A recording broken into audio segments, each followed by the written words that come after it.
అనే ఏమన్నా పాట పెట్టుకున్నారా మందాకుండా ఎంజాయ్ చేస్తారు.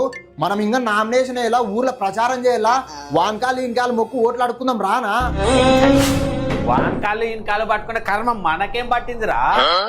అయినా ఇప్పుడు అంతా ట్రెండ్ మారిందిరా. సర్పంచ్ పదవి అంటే ఒకప్పటిలా అక్కడ నామినేషన్ వేసి ఇంటింటికి పోయి అందరు కాళ్ళు మొక్కి చిన్నపిల్లల ముట్లు కడిగి ఓట్లు ఆడుకుంటారు అనుకునేవరా. ఇప్పుడు అంతా ఏకగ్రీవం రా. చుట్టుపక్కల ఊర్లల్లో ఇదే ట్రెండ్ నడుస్తుంది.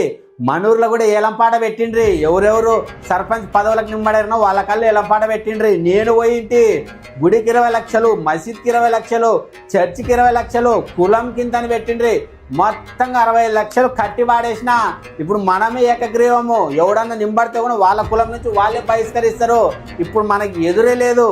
కొడుకులకి ఇంత ఎలక్షన్ ఓటు అయిపోని నా పెట్టిన దుడ్లకు 10 ఇంతలు ముడ్డి మీద తన్ని వసూలు చేసుకుంటా. అప్పుడు సర్పంచ్ నీళ్ళు వస్తలేవు.